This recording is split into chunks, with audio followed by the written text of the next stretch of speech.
In this episode, what we want to demonstrate are several features of dialogic interaction. The first is the necessity of thinking time, that quite often in normal classrooms or in normal universities or whatever, a tutor will ask a question and immediately expect a response. Whereas actually we've shown through research over many years that actually if you give children or students thinking time, this is actually very much more productive for the eventual outcome. So the first thing we're going to illustrate is thinking time.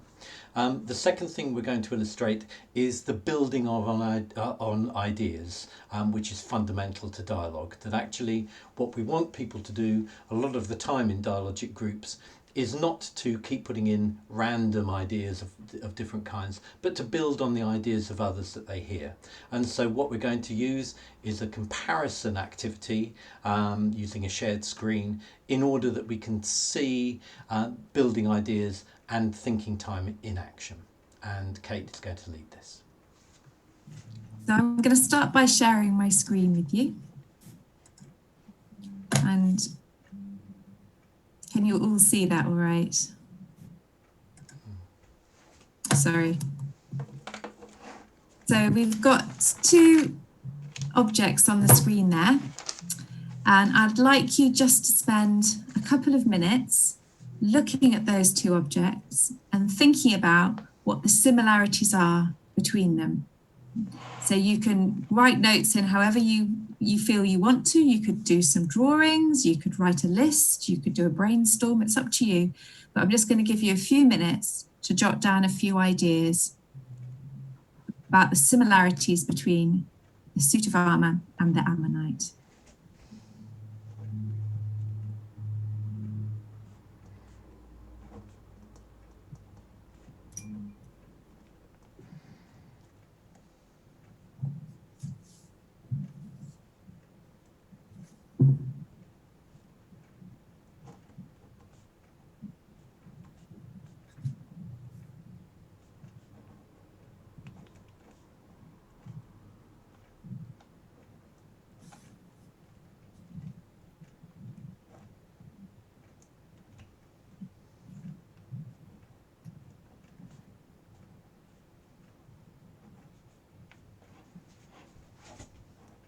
I've given you about a minute. I'm going to just give you a little bit longer.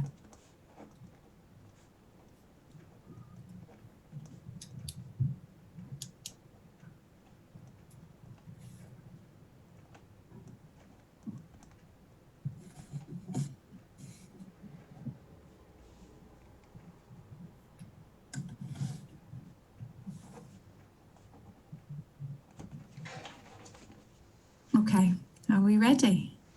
Looks like most of you are ready to talk. Right, who'd like to start us off? A list of similarities between the two. Shall I say something? You want to go first, Paul? Yeah. Yeah. So, the thing that struck me the moment I saw it was the radiating lines around the shell, but also in various elements of the armour. So so those radiating lines struck me quite strongly as a kind of visual comparison between them. That's a very strong pattern, that, isn't it, that you noticed? Yeah, I made a note of that as well, sort of the pattern and sort of how it's almost like a bit of a repeating pattern as well, and like maybe the textures that it would have if you couldn't see it, but you maybe like ran your fingers across like parts of both of them that you might somewhat feel they're similar without looking at them. Yeah, that's lovely. I noticed that too and wondered if it's something to do with increased strength, having that ridged pattern rather than being totally flat.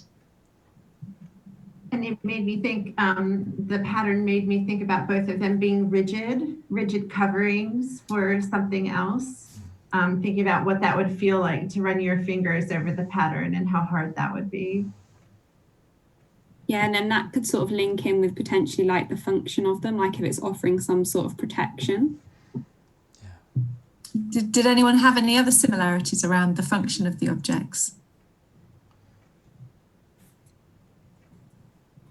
that their function now has changed. So they're now seen as museum objects, seen as decorative, rather than the different function that they had previously to protect a living creature. Yeah, it's interesting going beyond that, beyond the ridging and the pattern. That actually it was easier to begin a list of differences than it was a list of similarities between the two. That actually the main similarities seem to be related to the structural function of these ridges rather than anything else. And then I began to struggle to think. There are a range of colours, but they're very different. If we're just looking, and if we were able to touch them, it struck me that we'd begin to see potentially similarities, as Nicola said, there's sort of some similarities between them as you ran your fingers over them. I think there are more similarities in terms of the function that we could explore about their original function.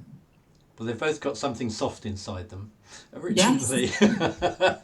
Originally, which is no longer there. So I guess that's the key, isn't it? Really, but